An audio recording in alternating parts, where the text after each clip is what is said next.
Good afternoon and welcome to the instructional video for this 2020 Chausson Premium 520. You'll have to excuse the weather, it's a bit windy here today. This is a particular customer's vehicle, so please note that the spec may be different from standard, but this is video is to give you an overview of how all the services work, both inside and outside. So we'll start with the outside of the vehicle. We'll have a walk around that and then we'll move to the inside. So first of all, the keys. They have a button that is the engine key. The top one is to open the hab doors, the middle one is to lock everything, and the bottom one is just to open the habitation door. Really important with regard to the Chausson and this particular model, the Premium, is that it does have central locking, and please note that it will deadlock itself. It's really important that you keep the keys with you at all time. If you do leave the keys in and then push the doors to, it will deadlock. To open the bonnet, we basically put the key in the front of the van and we go left and then right. This then allows it to release. In the bonnet, in the engine compartment, there's not going to be a lot that you need to know, apart from if you need to jump start. This is the positive terminal, and the negative terminal is on this loop. So red and the black wire. As we move to the side, we have the oil, dipstick and washer fluid. So let's just close the bonnet. As we move around the vehicle, this flap here is the external barbecue point. We also have fitted to this particular vehicle a Fiamma F45S awning. The awning pole is inside the vehicle, and all we do is connect that to the loop here, extend the pole, and then we can just wind the awning out. We wind it out just as far as we need to reach it, and then it's just as soon as we can reach it, we then drop the legs down at the front of the awning, and then we can walk the awning out. The rules with awnings are simple. If it's any more than a very slight breeze, do not use the awning at all. It can cope with some rain, but if there is any pooling of water on the top of the awning, you need to bring your awning in as well. These vents here are your fridge vents. In normal usage they are fine, but if you're going to be using the van in winter or where there is driving rain, you might want to consider getting some winter covers. This hatch here is for the toilet cassette. It's dead simple. All we do is lift up and slide out. The toilet cassette itself has a handle that extends and it can be wheeled to the sluice where it is emptied. To empty the toilet cassette, it's a bit difficult this with one hand. All we do is take the cap off, and then as we are emptying, push this button which releases the vacuum. As I said, most sites have what we call a sluice, which you can empty directly into to empty the waste, so to empty your toilet cassette. You need to make sure that you have either blue fluid, which goes straight into the cassette itself, or sachets. Sachets go down the toilet inside the vehicle, but they're used to break down solids and obviously make it smell nice. When it's going back in, it needs to slide in flat until it clicks in. That's when we know that it is seated properly. Your toilet cassette has a lock on it, and we'd recommend that you keep your toilet cassette locked just in case somebody forgets theirs and don't want to take yours, and they're about £250 to replace. We also have a little symbol which denotes that this is our grey waste, and if we look under the van, we've got a grey waste pipe and a handle. Dead simple. All we do is push to close and pull to open. So open, close. This has just fresh water in because we've been testing the systems, but like I say, pull to open and push to close. And that is your grey waste, which is your soapy or foodie water from your shower or your kitchen or bathroom sinks. At the back there is a hatch which accesses to the boot area. This has two shelves which just drop down, which you can see. The carpets, that's your awning pole, and it also has your towing eye, a set of silver screens, your tyre inflation kit, some mats for the front, and then all your booklets. Quite a bit of homework to do for the Morrises. This also has a bike rack fitted, and we have set now the gas rams so it'll only lift to this level so it doesn't hit the bike rack. The bike rack on this particular model is what's called a lift bike rack. So all we do is attach a pole, the pole that's in the garage, onto this, and we wind this bike rack down. So we wind it down, put our bikes on, and then we can wind it back up. And basically we have to have this particular model because it then clears the garage door, so you still have access to the garage. This one's pretty obvious, shows LPG switch out, so it is our gas locker. So basically we have a gas locker with the straps to hold the bottle in, which then goes to our regulator. There is a new pigtail which connects the regulator to the bottle in the vehicle, and if you want to get a gas bottle here, these can be supplied, and we can show you how it fits.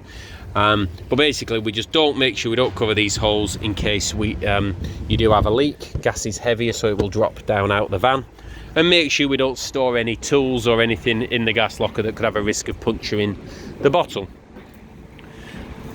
This locker here is where all our water services are. This is probably the most complicated part of the outside of the van, but in reality it's quite simple as well. So first of all, we have our electrics. So we have our fuse boxes and our trip switches, all pretty simple. And then we have our water system. So you can see it's got some water in at the moment. To fill up the water, we just take this chute, take the cap off, and we can fill in with a hose pipe. It comes out of the van, so if you do forget, it will overflow. How do we know when the water's full? Well, it will flow out of the van. This is access to clean the tank. Obviously do not open it while there's water in. And it also, when you're storing it for winter, we want you to drain down fully, or I suppose when you're storing it for a long time and not using it as well, and open this so that it'll let the tank breathe. So as per the grey waste, as the drain on the other side, which is a handle, this has a slightly different mechanism for emptying the fresh water. So this is, like I say, fresh water.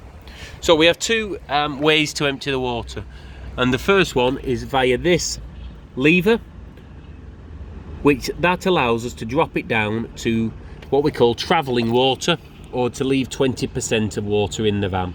So when you're on site, you'll fill your tank up, and say you're only there for a day, you'll still might have 70 litres in the tank. You don't want to travel with that water, but you want to keep some in case you want to stop for a break on the way home. The way that we do that is we lift this up, which shows you there, which is the minimum mini level. We lift that up, and then we run the pump inside, or run a tap inside the vehicle, and that will then pump water out till 20 litres. To fill the vehicle back up, we need to make sure we have that down, which it shows here, which allows us to fill the tank up to maximum level. However, when you want to drain the tank fully, so not down to 20 litres, but you want to drain it down for winter fully, or you're not using it for a few weeks and you want to drain all the water out, you can see we have another drain point which is under the van, and you've got two drains. So you can see that this one here is for that 20 litres, and then you've got another one here which is to drain the whole tank. And as you can see, it's got a black 15mm plumber's push fit on it, and all you do is pull that off, and that will allow you to drain the whole tank. This here is our hookup. So when we're putting a hookup cable into the vehicle, which is 240 volts, and there's a new hookup cable in the vehicle for you. This flap here is for our external shower point. The hose is inside the van. And then finally we have on the outside of the vehicle, we have this that says Truma on it, and this is our flue, or our vent for our boiler. The heating system on this van is diesel heating, dealt with by our Basto system, so the heating has nothing to do with the hot water. The heating is purely diesel, but for the hot water it's dealt with by the gas and the electric, and then there's a boiler just behind this inside the vehicle. So we need to take the cap off Really important we take the cap off, or else it won't let the boiler breathe and you won't be able to fire the boiler. So I either leave the cover either in your convenience locker, or even better, if you put it in front of your steering wheel, then you won't forget it. To take the cover off, I put the heel of your palm at the bottom, and then flick up with your fingers. Oh, like this. You don't want to don't just pull it, because you have a risk of damaging the seal. But make sure it comes off. As a tip as well, if you're in the van and you try and fire the boiler or try and start the boiler on gas, you might try once or twice, and then you'll always try a third time, and then you'll remember and go, oh bloody hell, I've left that cover on. So if you do that, you need to come out, take the cover off, and blow into the boiler. Just blow into the flue here. That will just clear it of any gas that you've put on, that you've just put into the system, and then the boiler should fire. Finally, on the outside, we need to open the passenger door, which allows access to the diesel and to AdBlue. AdBlue is an additive that Euro 6 vehicles have to have now for emissions. The vehicle will tell you if the AdBlue needs to be or filled, and you can buy this from any petrol station. Please bear in mind that when we do our pre-delivery inspection, it doesn't include anything on the cab, because that's done at factory. We know from experience that the AdBlue level is quite low from factory, so you might need to put some AdBlue in relatively soon. But again, like I say, you can buy that from any petrol station. So that's it as an overview from the outside of the vehicle. Let's now move to the inside. And as I mentioned, this is designed to give you an overview of the vehicle. We would always say in the first instance, refer to the manuals. The manuals will give you details of everything that we discuss in this video. There are also other YouTube videos as well on various models that have the similar system. So if it maybe the way I'm explaining it, you can look at how one of my colleagues has explained it. If you are worried about anything or can't fathom it out, don't hesitate to give one of the sales team or the service or after sales team a call at Emm-Bee, and we'll be able to help you out. Of course we will. Right, so let's start from the back and we'll then move forward. So behind the mirrors we have the wardrobe. So in the wardrobe we have the pads which make up the lower bed. We have our sliding wardrobe or hanging rails. Make sure these are locked in when you're driving. This particular vehicle is fitted with a television, so this is the box of the telly. We have some cushions, and then also a bit of blue fluid to get you going, and some nets for the bed when it is in its halfway down position. Again, important that all buttons are closed. So the shower's closed. Make sure this door is strapped when you're traveling. Take the time to make extra checks so we don't break anything. Shower is pretty self-explanatory. The premium model has the hardwood duckboard, the lighting behind, and there is also a hanging rail for wet towels or wetsuits. The shower is a hand shower, and we'll show you how the boiler works shortly. The toilet itself, so as you can see, is one unit, and the cassette that are outside slides into here. This, when we open it, then has what we call a blade, and I don't know if you can see that, but that has a sliding blade that goes across via this handle. So that opens the blade. The toilet itself does move to get yourself comfortable. So the procedure for the toilet is simple. All we do is open the blade, do your business, flush the toilet with the blue button here, and then close the blade.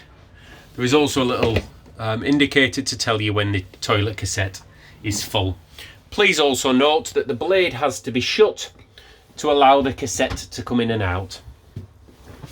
There is a little light switch on this side just for the toilet area, and then again the rest is pretty self-explanatory in the back here. In the kitchen area there is a 2-ring gas hob with an electric element as well, and the oven again is pretty self-explanatory. The blinds, there's blinds on every window and on the roof lights as well.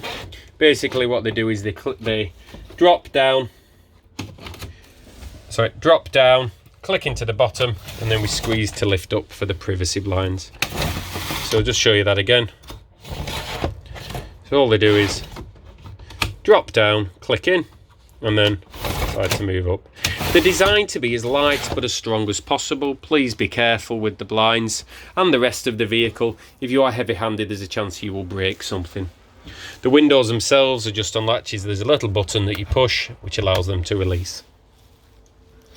Under here we have the controls for the table, which you can see we just press up and down, and then we also have the controls for the bed above. Make sure that the table is fully down before you use the bed, and make sure that there is nothing that is going to impede the bed as it goes up and down. As you'll see, there is in that top corner there is a sensor. I'll show you from this other side as well, for the lights and for the bed mechanism to stop. Make sure that this, obviously this has plastic on at the moment, but make sure nothing catches in there, bedding, etc. Otherwise the lights won't come on, or the bed will push up too hard against the ceiling. When you're putting stuff on here, make sure that you obviously keep a bit of space, but you are fine to leave your bedding on. Pillows we recommend you put into the storage that's above the cab area. The other way is obviously various kitchen cupboards. There's your shower point, and obviously a kitchen drawer as well. Everything is all soft close on the drawers. There is an extension for the kitchen here, which has a little arm that holds it out. And then we'll move to the fridge. The fridge to turn on, all we do is power on. This fridge is what we call a three-way automatic. So if we press this button, we can choose what power we want to use.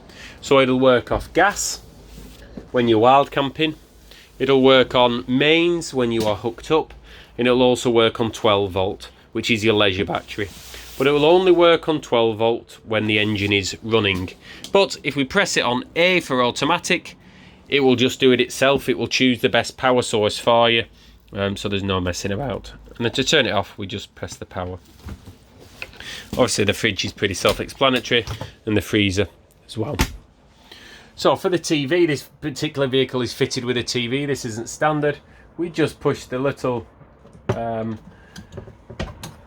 this little metal tab, push it inside to release, which will allow the telly to slide out. This vehicle is fitted with an aerial as well, and the aerial control is just here. So you can see we have the blue light on, so we have power. Another little point to note is when you're not using the van, turn the aerial off along with everything else, just to make sure that we don't drain the battery. So we've got the aerial on. We know where we're plugged in, so we've got power and we're on standby. All we do is then get obviously the remote and turn the telly on. It will go to blue, and then in a minute we should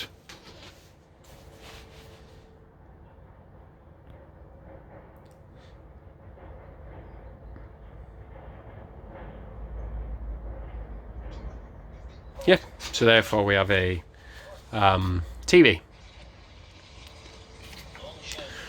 On this TV as well, there is a DVD player on this side, and then also here you can see is a button which allows us to turn the telly off fully.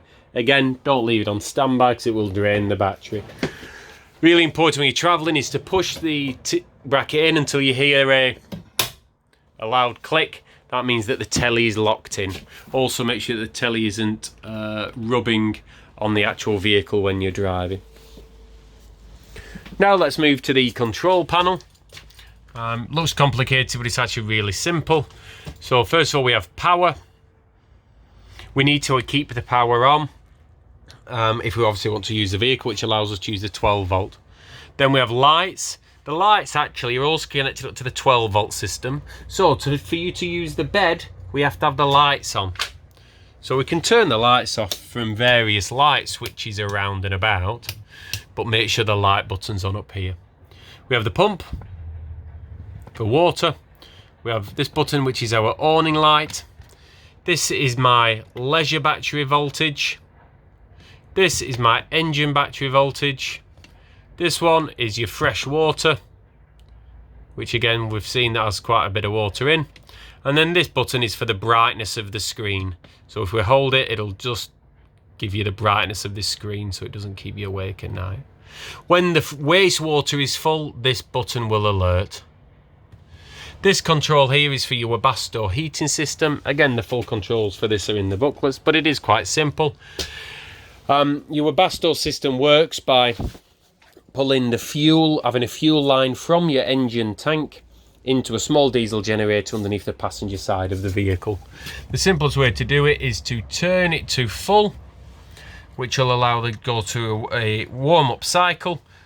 That will then get the vehicle warmed up. If you notice some of the lights are flickering in here, that's completely normal. It's just because we're taking quite a bit of power as it's started its warm-up cycle. Once it's up to temperature, which might be 5 or 10 minutes, I then turn it down to about halfway. Halfway is about 20 degrees. But let's turn it off. There is a temperature sensor or thermostat for the heating system, which will just obviously, it'll come on and off depending when it gets to temperature. And there's various light switches around and about. So again, just to note that the heating system is dealt solely by diesel, and the hot water is from gas or electric. So let's talk about the boiler. So your boiler is underneath this passenger seat. So let me show you where the boiler is.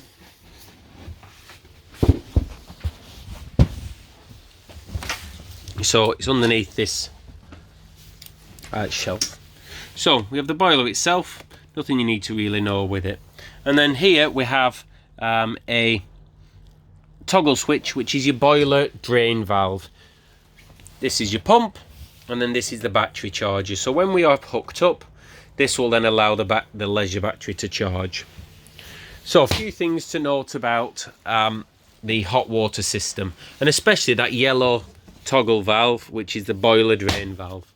So we have 3 points to drain in this vehicle.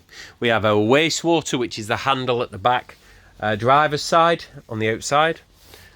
We have our fresh water, which is done in the convenience locker, either by doing it down to 20% using the little lever, or by pulling the 15mm push fit off from on the underside of the van.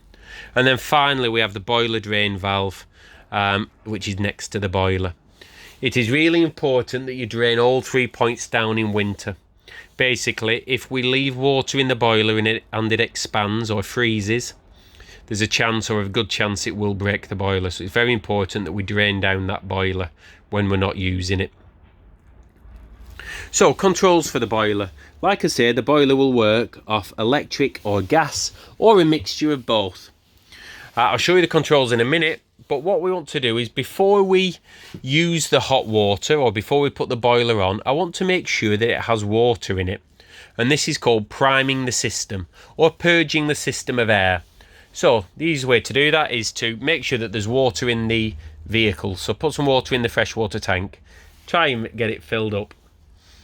At that point, you'll know if you've also left the freshwater drain open, so you can push that push fit cap back on. Then I come into the vehicle and I put power on and pump on, and then I'll go to the kitchen tap, the bathroom tap as well, turn them to hot and turn them on.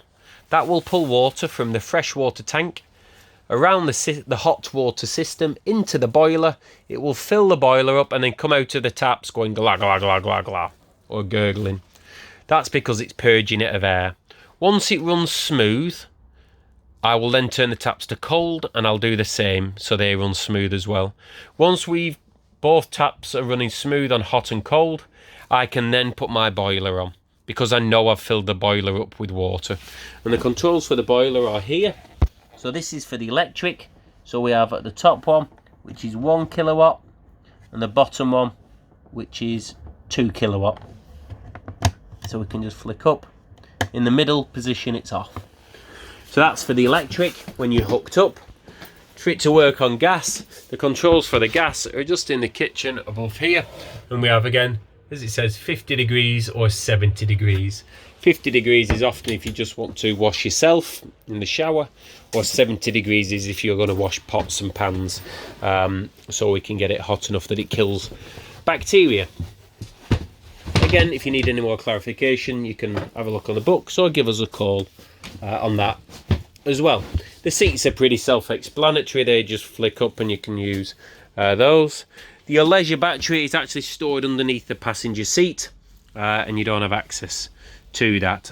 So, well, let's move to the front cab. Oh, just as an aside, here above the cab in the passenger side is the motor for the electric bed. it has a key. You need to put the key in and quarter turn right for it to work, and it has a spare key as well. There's 12 volt, there's USB points here that run off the 12 volt or the leisure battery, so they're pretty handy. So like I said, let's move to the cab area. First of all, spinning the seats. So all they do is they'll spin and then lock into place, but you might find that you are interfering with something or hitting it. If you are, you can use the slider just to slide the seat backwards and forwards till it locks in. Really important that you lock the seats in place when driving. Most of the cab workings or controls in here are very similar. Most people will be familiar with how to obviously drive a van, but as a brief overview, basically we have the blinds at the side. All we do is be very careful, slide them, keep them vertical until they hit the magnet, and that's our privacy blinds. These do the same, keep them vertical. It will go round the reverse camera, and then that will magnet to the other side as well. And when they go back, make sure they are clicked in fully so they don't impede your vision. We have controls for the windows, the electric and heated mirrors, and also the lights. So as you can see as well, this one has automatic lights, and then that one says A for auto. It also has automatic wipers. All the steering wheel controls are pretty self-explanatory. The reverse camera, so let's just show you, we'll show the reverse camera in action. So to start the engine, we need to foot on the brake, and we can then start the engine. To put it into gear, we just go down, one into reverse, and it's easy using the controls on the dash here. And when we go into reverse, the camera comes up. Obviously with the bike rack being in this position, it does impede the view. There's nothing we can do about that, unfortunately. And you can turn the camera on if you want it on all the time. Yeah, that's pretty much it for the cab area. It's all relatively simple. Oh, turning to the handbrake. The handbrake is slightly different to normal. All we do is pull up, push the button in, and pull up a little bit more to take the pressure off, like a normal handbrake, and then we put the handbrake down. That's off. To put the handbrake on, all we do is pull up, and then it will drop down. The handbrake drops out of the way just because you don't then the seat can spin, and they also don't catch your jeans. So just repeat. To take the handbrake off, all we do is lift up, push the button in, take the pressure off, and put it down. And then to pull the handbrake on, all we do is grab the handbrake and click it up.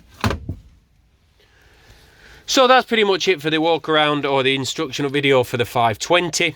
As I said, this is to give you a good overview, but if you want to get far more detailed instructions, the manuals are obviously in the vehicle, or you can ask one of the team here. Thank you.